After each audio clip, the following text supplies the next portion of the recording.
Most events are forgettable, not because the people running them don't care, but because they're optimizing for logistics instead of memory. I'm Jay Minash, Senior Director of Strategy and Growth at Exhibitus, and this is Event Experience Experts. Every episode, I sit down with the creatives, strategists, and senior leaders who are raising the bar on what live brand experiences can actually do. If you're done accepting forgettable, you're in the right place. My guest today built her career going from running one trade show booth to running a global program. She scaled event marketing to more than 40 events a year across 5 continents.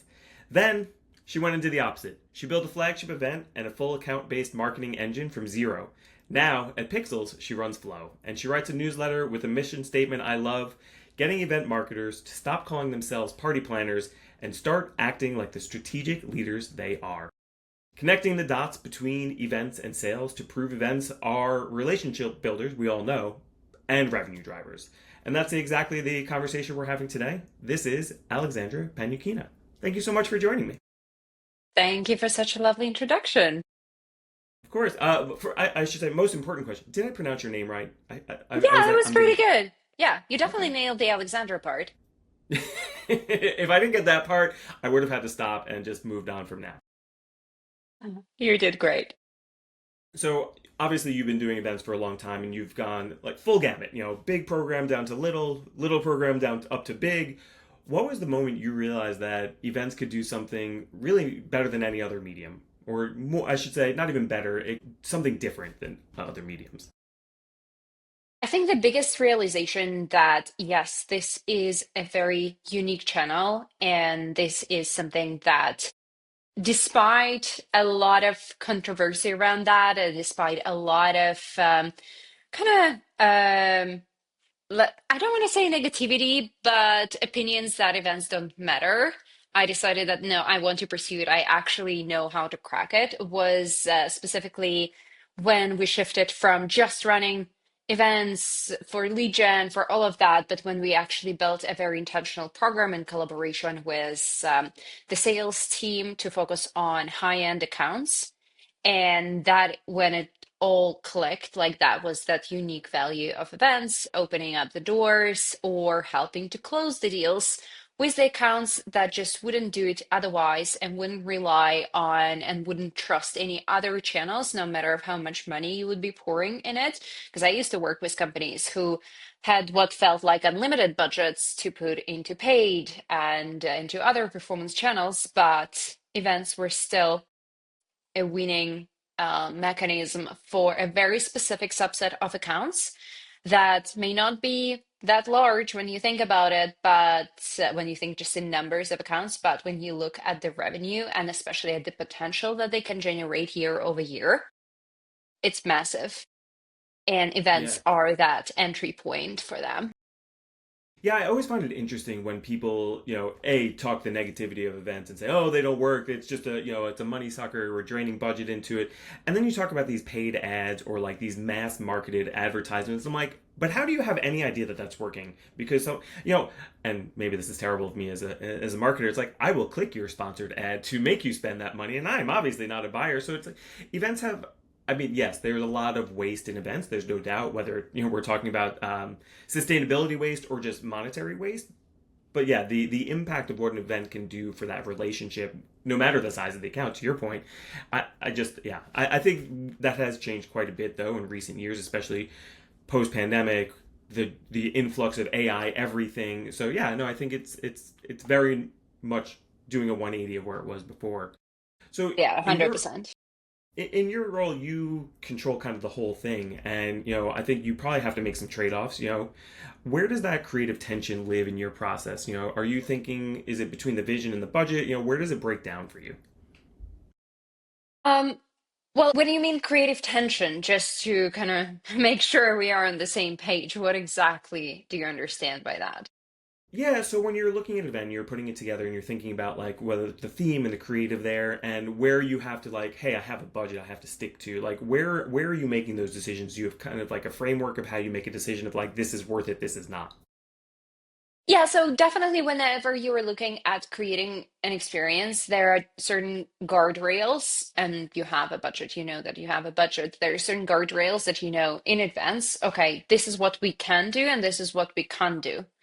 And these limitations, what we definitely can't do, actually need to shape what you can do and how you can get really creative around it. And I must say, I think I can probably wear a badge of someone who really knows how to handle things on very low budgets, compared to majority of the industry, and making them work much harder and much better than yeah, many other budgets when you have a little bit more leeway and a little bit more freedom.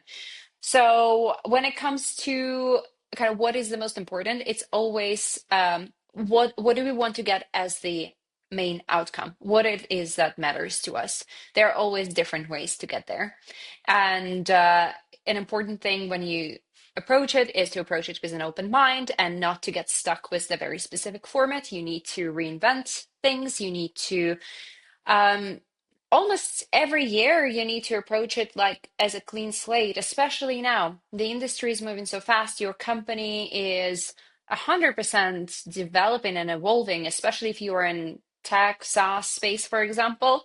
Your Mm-hmm. company is evolving.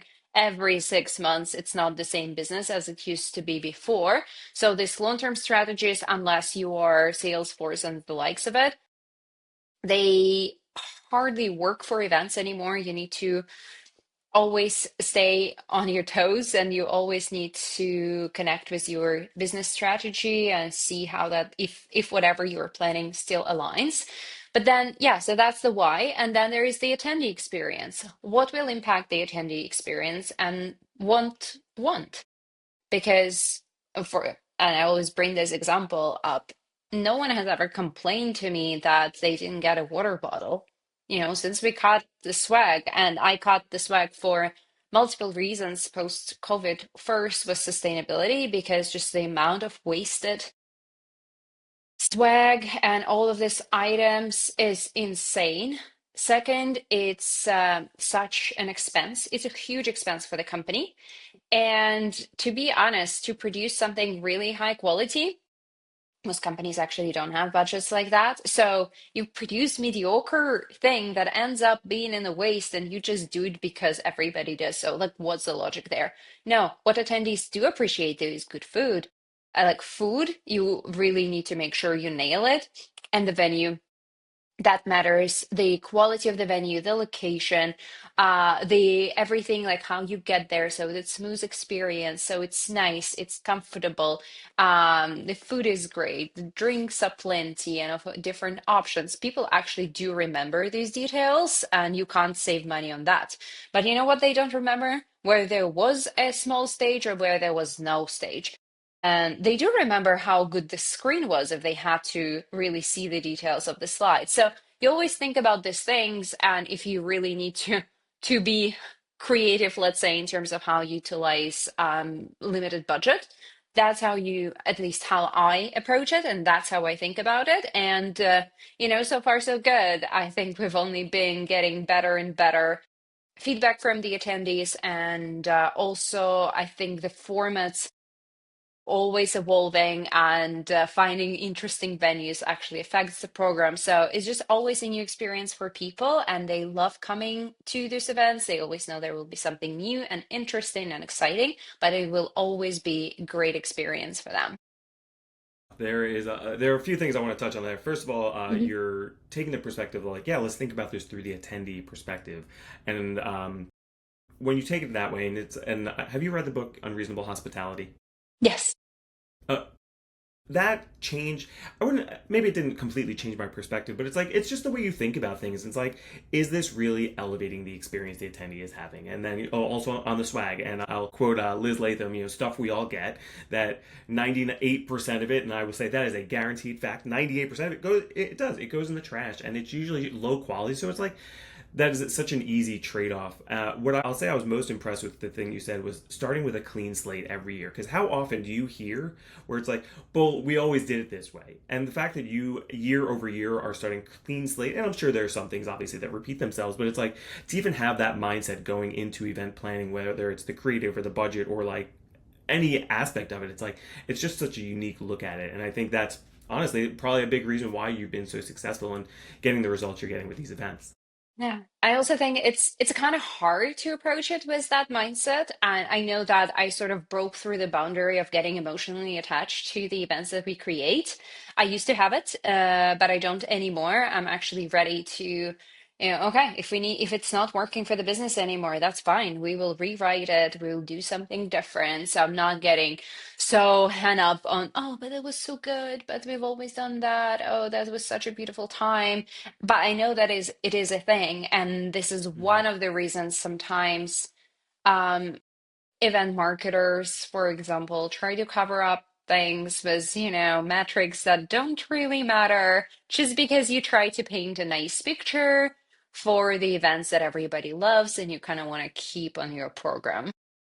Yeah, no, that's a, and I was even thinking as you were talking, it's the event I met you at a few weeks ago that you hosted, the Event Marketers Boot Camp. It's like it was such a simple and straightforward event. We got together in an office in New York City, and it was what 15 people, 20 people maybe. It was one of my favorite events because it's like we have real conversations, not just with what you were moderating in the conversation about what we're talking about now, but also just like the conversations between the people. We were all there for a reason to all be more strategic, level ourselves up, and it just goes to show it's like you don't need a crazy budget. Although I will say we like when you bring us big budget. That always makes it better. But big budget doesn't always mean good if you don't have that clarity of like why are we here? What are we trying to do? Yeah, again, it's all about the purpose. What are we trying to achieve? To give that example of that meetup hosted, I mean, there was literally very little budget behind it. The purpose was to bring some like-minded people and spend some time talking about things that matter. And if it changes for two, three, four people who are in the room, if it changes something, if it helps them feel stronger, more confident in their role next week, that's the success. That was the goal, and I feel like we achieved it, and that's why it felt like yes, that was great because you set the goal, you achieve it, everyone feels like they invested time in something valuable.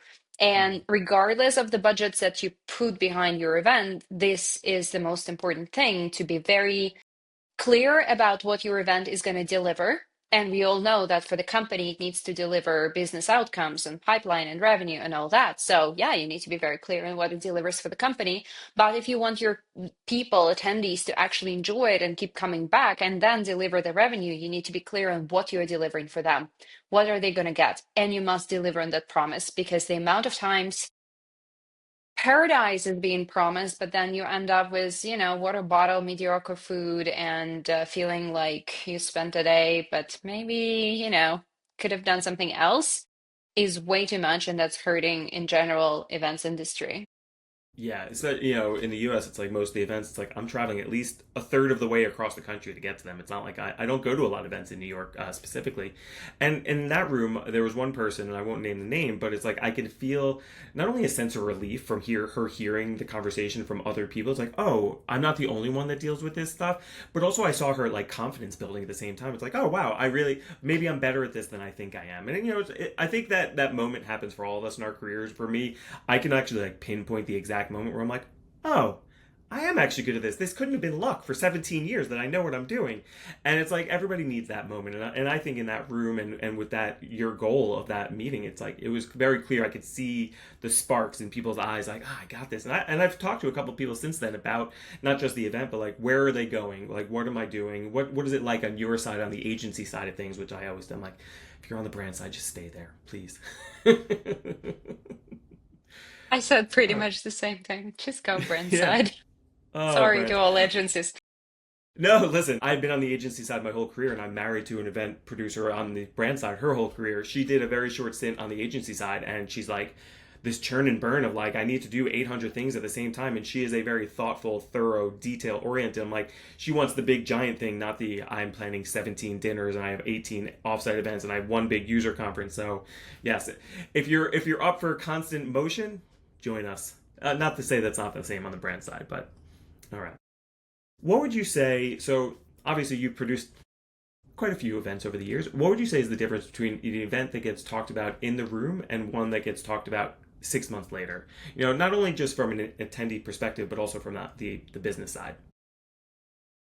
To be fair, I think it's pretty much the same reasons with a couple of exceptions. The one that gets talked about in the room and 6 months after on the attendee side is definitely how you made people feel, who they met, what kind of conversations they had. Did they feel like they are in the right place with the right people and this event matters and that will like open up some opportunities for them, or did it matter to them in their journey and where they are right now? So I think that really is important. And again, you can have a really gorgeous venue, tons of production behind it, and so on, lots of budget. That's great. That makes the experience better, adds talking points. But the first starting point is how you made them feel, who they met, did they feel like part of community? And that will stay with them 6 months later. Like you forget all the, fireworks and sparks. I mean, you still remember sometimes the fireworks, like I do. And I know for sure some of my attendees as well, some of the events with actual fireworks above the Alps like 7 years ago. We still remember that moment. It was wonderful. Yeah. But above that, what we remember is how we just had that feeling of togetherness and feeling of belonging, and that we spent this 2, 3 days together. And I felt like such special experience that bonded us for till now. I know for sure I can message any of these people. They will remember who I am. They will Mhm. remember where we met, how we connected, and we can just pick up that conversation and continue. And it's been years. So, and I think that was pre-COVID. Right now, people, I think, struggle even more with the lack of community, the lack of belonging, and actual connections. It's a common theme. That's why run clubs are so popular. There are tons of startups that are running like dinners with strangers and all this kind of thing. People are lonely. And if your event manages to make them feel like they belong, like they're not alone, not just in their, professional journey, but also they meet people who they genuinely enjoyed spending time with, that's a highlight. They will remember it. They will want to go there again because what if it's the only time they actually met, quite a lot of people had a lot of social time as well. So I think this is super, super important for the attendee side. But there is the layer as well of the professional value that is very important for the attendees to keep talking about it 6 months later. And especially if Mhm. you want them to come back, for them to make a decision whether that was valuable, that's when they need to learn. There is a constant tug of war, right, between the content or connections for event. What matters more? It used to be more on content. Then there was the whole craze about it's all about the connections, cut out the content. It has to be both, and both have to be really well balanced, and then it's valuable. People want to learn when they go to events now. They want to have the content piece. They also want to know about you. If you hosted the event, if you invited them, they actually want to learn about you because when they make a decision to invest their time, it's because they're interested. So give them that and give them something else, give them some other value. And then in 6 months, they will remember it and they will make a positive decision again to invest their time with you. When it comes to the business, definitely that feeling of emotion and like it's just the atmosphere in the room, it is talked about by the business team as well on the day when it's a good atmosphere when you just it's hard to describe. That's what we call sometimes magic of events, right? It's like what happens in the room when the right people connect. That is noticed, that is talked about the next day, the atmosphere, the conversations, because usually good conversations happen once that atmosphere clicks. People open up and they just start telling you things and you're just like amazing, here is the Mhm. business value coming back. But in 6 months, it's definitely still the atmosphere, especially if it was absolutely amazing. But of course, also, okay, what results, what value have we produced? So technically, it's the same things, atmosphere and value. It's just that the value for attendee and the value for business have different meaning that you have to define in advance beforehand. Absolutely. I mean, I feed off the energy I get when I'm at events, and and I'm also equally exhausted when I leave them because of all that social energy I'm putting out there. But yeah, I mean, even when I'm attending an event, it's like I have to come out with this with some kind of outcome. It's like, what did you learn? What connections did you make? Not just like, hey, it felt good. All these people were super cool. It's like, yeah, this is not your personal life. This is your business life. So, and making that connection. But yeah, I mean, but it does start with the energy. Like if the energy's off, you're not going to have any interest in doing the other thing. So and I talked about that a lot in my last episode. But yeah, I mean, I think that's really important is to connect the energy with the outcome and making sure, even from an attendee perspective, they should have their like, what is my objective for this event? Not just cool. I have all these sessions I'm going to check out, or I'm going to go to this general session, or I want to meet this person. It's like, but what are you going to bring back to your company as a result, so you can go back next year and recreate that feeling with a Yeah, clean slate. that's why massive events sometimes actually are killing their own value because they are too big. Because a person has such dispersed, like their attention is everywhere, and I need to go there and here and there, and then you don't get anything. You're like, okay, so what exactly did I learn? Who did I actually meet properly? Who I can Mm-hmm. continue building the relationship with? And once it was overwhelming, 3 days of running around the venue, um, I feel like there is a missing piece unless people are extremely intentional about what they're doing, but that comes only with experience and very thorough planning. So that's one thing to think for events. Like if you actually want people to have more value, think about a more streamlined, curated process. Because everyone, have already issues with attention. I think Oh we yeah. all can attest to that because yeah, our attention levels have gone nowhere, even compared to like Uh, 7 years ago. Well, you can't see my office obviously because you're looking at me on camera, but I have three screens, one in front of me. I minimized everything for this. I put on do not disturb on my phone, on my watch, on my computer. It's like because I otherwise I'm looking at it, I'm appreciate like, it ooh, so squirrel, much. squirrel, squirrel. It's like Exactly, yeah. I can't not. And I told you right before we jumped on, I'm like I got like 18 different things I'm working on all at the same time. I mean, I have to, but yeah, you have to bring yourself to be in that moment and lock yourself in. But It's to an the attention effort. span thing, it really is, and it's like not every session is gonna be like these. For me, it's like I need high energy, I need interesting, I want to learn something, I want to connect with people. It's like those are my objectives for like any session I'm in, but it's like they're not Hmm. all gonna have them. Especially the energy. Like certain speakers, it's like just don't have like the charismatic. I'm gonna be like the Steve Jobs on this keynote stage. But yeah, making sure You you're know hitting that something. Steve Jobs style does not cut it anymore because of how spoiled our attention is with social like, media, reels, and all that. Like, da, da, da. No, Steve Jobs was, slower pace. That doesn't cut it anymore. I mean, it's amazing, but. I think it depends on the topic. I will disagree with you there because if I'm Mm, interested in something, the pacing almost doesn't matter for me. mm. And the way, yeah, I read the book about like presentation secrets of Steve Jobs, which was a long time ago. I should probably reread it.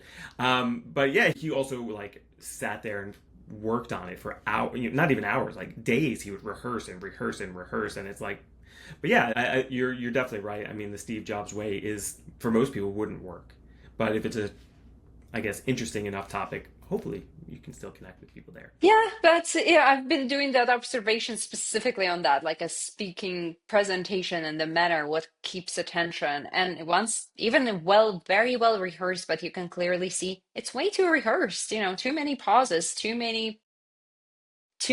much of everything. You're like, no, no, no, give me more authentic and faster, please. 1.5 speed. Yeah. Oh, so I'm not the only crazy person. I listen to all my podcasts on 1.5 speed. My best friend's like, "Are you an actual insane person to do that?" I'm like, "Listen, if I'm trying to learn something from it, I slow it down a bit." But it's like most of the podcasts I'm listening to, it's like I listen to. I don't. You probably don't know these people. Bill Simmons, he's a big like sports and pop culture guy. So it's like I listen to his stuff, and I'm like, I'm not learning anything here. It's just nonsense. So like, give me that distraction in the moment. But I'm glad to hear you are crazy also that listen at 1.5 speed. I listen 125. Okay, I'm so it's still, just me. you know. Thanks. One of the things, and we've talked about it quite a bit already, connecting events to business outcomes. Here's my question here is how do you make the case internally for investing in an experience that you can't fully measure? So that really depends on where the company is, what their history with events is, because obviously if someone is just starting out, they have no proof of concept, no data. Sometimes you just have to make a leap. You just need to be sure that the amount of investment we are making is an okay investment, knowing that what if everything fails and we don't get any monetary value? You need, Mm. of course, you always aim for monetary value, like and return on investment in actual dollars, and return on investment, obviously, on the brand side. So events have both. You aim for both, and you need to make the best out of it. And usually it's never zero. The question is it a positive ROI, or was the experience that expensive that you could never pay it back to begin with? And that's when where you, if you're just starting out, especially, you need someone who knows what they're doing when it comes to events and can actually do proper forecasting for you, understand what your company really needs, and so on and so on. So there's that part. If a company has been investing in events, they know that events work for them. And again, where are you as a company? Are you ready to try something new and you want to try and put a certain amount into that investment? You know what potential outcomes could be. You also do the forecast, the most positive, the most pessimistic forecast. Are we okay with that? What else are we getting out of it in non-monetary value? Are these relationships, potential partnerships? So you anyways are looking at it twofold. And for the company that is struggling to make it work and has runway for 6 months, well, maybe we are not putting all of our money into a huge trade show sponsorship, thinking that that will save us. No, it won't. It has never saved anybody because it's a long-term game and it's very expensive. So we probably need to think about something different. So it's always about where we are. Does it align with our objectives? Is the investment level kind of good for us, tolerable for us in case we're not making any financial ROI? But of course, the goal is to, at the very least, it needs to be like the events needs to pay for itself, because then in this brand kind of part, brand ROI, you are making up for a lot of that non-monetary value. And then, of course, the ideal scenario is that you start making ROI of X3, X5, and so on. So I would say this way. It's never, we can always write a beautiful LinkedIn post like your events always have to make, X something. But that's why marketing exists. It's never that straightforward. There are always nuances, and you just need to know how to work with those nuances for the specific company. Yeah, there's two things so I'm going to ask questions. So, Hmm. A, that what is the pessimistic look at this? Because you hear about, have you heard of the planning fallacy where it's like, oh, it's going to go perfectly. I always compare this when it's like trying to get somewhere on time. It's like, oh, yeah, it should take 35 minutes. It's like, well, what if there's traffic? What if I hit a light? What if Such I'm an taking the event subway and I thinking. miss the train? It's like, yeah, it's like I usually, it's like, all right, it should take us 30 minutes. I'm going to tell you it's taking us an hour, so I can build in that stuff. And I'm also the person, I'd rather be 15 minutes early than on time or late, so I can give myself a moment to like figure out what I'm doing or where I'm going. I'm also the person that gets to the airport and I'm like, yeah, I can just sit at the gate for 45 minutes and have no issue with that. Um, when it comes to making your money back, say this is the first year of the event, what's the expectation of making, even just making your money back? Does it typically take like a couple of years to make it a profitable event, or is it like year one we're expecting to at least break even? Like, what is your thought there? Well, that all depends, on your economics, right? What is your ACV? What's your sales cycles? What's the investment that you're putting behind it? If you're thinking an executive dinner or whatever kind of dinner, and you're putting 20,000 behind it, and you're bringing your top 20 accounts that are close to closing the deal and you just want to seal it with this dinner, I mean, yeah, you're gonna pay for it, and your expectations should be pretty high, because if no one closed the deal after that, well, maybe you ruined the relationships with that dinner. So think about that. But if you are new to the market, and if you are doing your first presence at a big trade show, you just want to really use it to kind of establish yourself, put yourself out there on the map along with other competitors and players in the industry. Yeah, you need to think about it as a long-term game, and you probably need to think about that investment, not just this trade show, but it's a kind of that program where events do play a part. You have this trade show, then you will have this meetup, then you will do something with the partner, and then like every you will keep these touch points compounding, and then you will get the result, but it will take us 18 months because of this and that and that. So yeah, I just wanted to give like very, this is how it is, because it's never it's never like that. The truth is it's always, and it's always changing. One year your company is doing amazing, the market, it just the globally the markets are doing great. And in a year time, you know, certain things happen around the world, and your sector is kind of scrambling, to get ahead. So Yeah. um and all of a sudden, everything that was in the pipeline actually sold. So there is a chance That'd that, be incredible. yeah, and everything is just not moving ahead because everyone is waiting for things to be resolved. So, and lately, it's obviously been more and more volatile, something you need to account for. Hmm.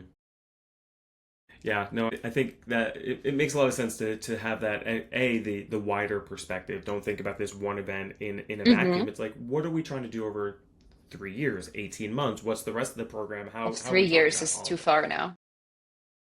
Well, especially depending on the sector, I would say, because there's certain industries where they actually only do one large scale event every 3 4 years.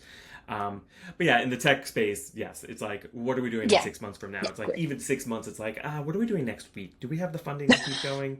No, but that's true. We've shortened our planning cycles. I kind of really didn't want to plan the second half of the year until we roll at least to like April, May, because there are so many changes. Yeah, Like in no, the e-commerce space, very much influenced and affected by both AI, but also, of course, by the world's situation and the buying ability from people. So there is just so many factors that play into that. You just want to be flexible. You don't want to tie yourself to, oh, well, we committed to that. We can't get out of it. So just kind of have to go with it. and I can tell you, we're feeling that on the agency side every day. It's like, okay, we have an event in 2 months. I'm like, 2 months? What do you think we're building in 2 months from now? And in some cases, we can do it, but but it's happening everywhere, and it's happening with consumer product companies we're working with. It's happening tech companies most frequently. It's with tech companies because again, it's like next week the world could be completely different for these types of companies, whether it's funding or whatever. A lot of different things. Um, if you could redesign one thing about how a brand approaches live events from scratch, or even if they have an existing event not from scratch, like what would it be? Is there one thing in particular, like this is the thing I want to start over?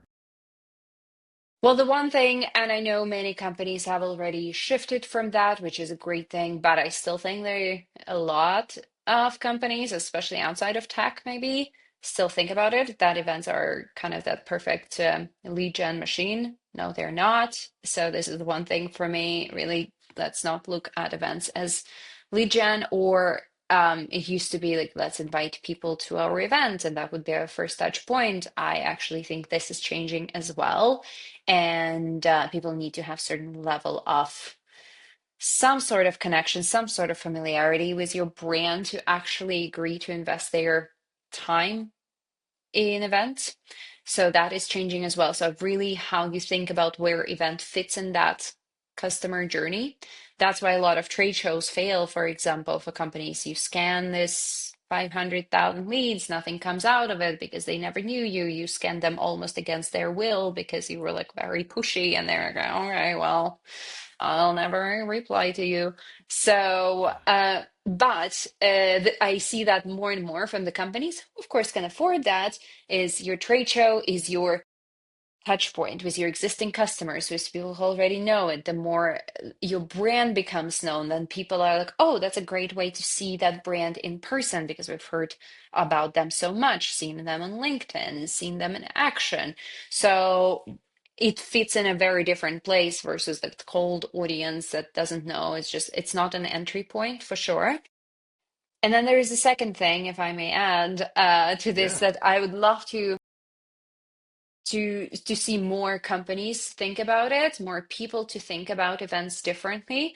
I don't have events in my title, for example. I say experience marketing, and I really think we need to think about events as experiences and stop packaging them in our stereotypes of a trade show, a conference, a meetup, an executive dinner.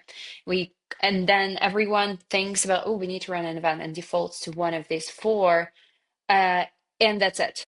No, Hmm. everything is an event. I think the further we go, the more it's clear that experiences will be more and more in demand. Everything is sort of an event, and for everything, you also need to have someone who runs it, who knows it, and you need to be able to track, connect it to your pipeline. So I there are so many different things that are that experience, and they traditionally kind of been migrating towards event marketers, right? Even direct mail or something else, some cool campaign. So there are so many different things. So I believe this will be growing, and you really need to be more creative. And again, that open mind and clean slate comes back. I guess these are the top of mind things for me as well right now. How do we change it up? Well, and the holistic point of view, because to me, and sounds like what you're saying is like events are there. It's a microcosm of an integrated program. It can't just be thought of as like this is the 1 day we're here or this is the 3 days we're here. It's like how are we getting to your point? It's like it can't be the first touch point inviting them to the event. They have to know you. They have to feel like, oh, I want to learn more about this company, or I would definitely want to meet this person in person to get a better detail on X, Y, Z.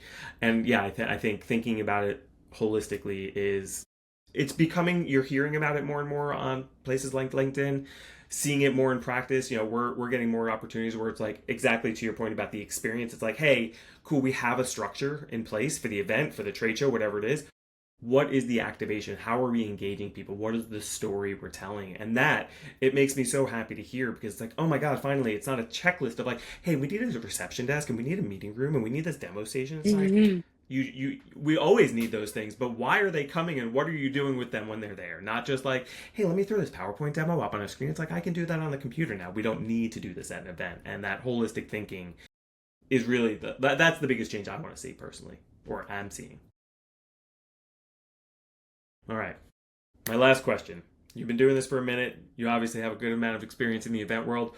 What's one skill that no one tells you matters until you're several years into doing this job?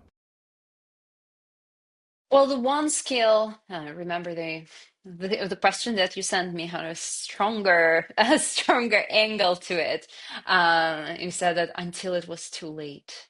So I That's gave true. it a That is a good. little bit of a thought of well, what happened until it was too late. So but I would say okay, twofold. One is the hard skill. I would say that, and it wasn't like until it was too late, but nobody told that it is important. And it's definitely copywriting. The amount of content you are producing through events, it's insane. And obviously now we have AI and it can do a lot, but I still think that you, as if you are running your events, if you're creating them, nobody knows them better than you do.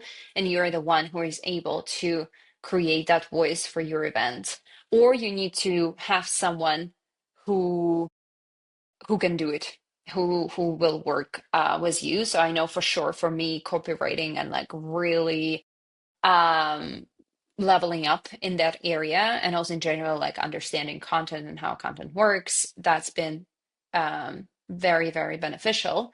But that's on the kind of hard skills. For the one that I was until it was too late, it's definitely the soft skills, and I guess it's the skill of just letting it go at a certain point, and understanding that sometimes you just need to roll with whatever is best in the current circumstances and not whatever is best overall. And you need to have that flexibility, and you need to have that kind of just, yeah, internally, you need to let yourself go of certain things and put the boundaries, and also just understand that no one will take care of you unless you take care of yourself. Like, don't wait for it. No one will Yes. come and That's save like you. the full circle right there. I mean, it was before we Hmm. hit record, but talking about like taking time off, giving yourself that time to breathe for a moment because we're always I'm too busy or I need to be busier, and it's like yes, I very much agree with that. And the letting it go. Events can beat us up for sure because on our side, and well, the people like producing the events, not even agency side. I mean, like the event people side, it's like we notice every detail. It's like I can't believe we did that thing, and it's like nobody else noticed it. It's okay. Just move on to the next thing. And this for me, it's like I always tell people, like, there's no reason to get all riled up. Just stay calm. Because getting in a panic about these things, about the mistake, or if you're not letting it go, it's like you're not going to fix anything by getting upset about it. Like, yes, you can be upset about it. I'm not going to say ignore your feelings, but at the same time, it's like you got to move on. Like, we can't focus on this right now. It's like we're in go mode. It's like fix it, move on. We'll talk about it later. Yeah, exactly. Like sometimes it is what it is, and you make the best out of it. And I think the one part, a lot of us, I think, feel the same way that one mistake and your career is over. Everyone will be finger pointing at you. You failed. You did it badly. No, actually, what happens usually, everyone says, you did it so well despite the circumstances, despite what happened. Actually, usually the opposite things happen. And if that first scenario actually plays out, it means you're just not in the right place, not surrounded by the right people. So, yeah, usually the harshest of all of everybody, it's you on yourself. Yeah, and it's funny before you said it's surrounded by the right people. It's like you are clearly surrounded by the right people. If that I mean, it is. It's great. It's like most people see. It's like, wow, I can't believe you pulled that off. It's the people like, oh, that seemed pretty easy. It's like, oh, you better run far away from all those. Well, that's all I got, Alexandra. This was awesome. I really, always enjoy talking to you and hearing your perspective on things. Thank you for coming on the show. Thank you so much. It was a pleasure. Well, you said it all. If you walked away with one thing you'll use and didn't just nod along, we did our job. Event Experience Experts drops every week. Subscribe wherever you listen, and if you want to see this beautiful mug, watch us on YouTube. I'm Jay Minash, and I'll see you next time.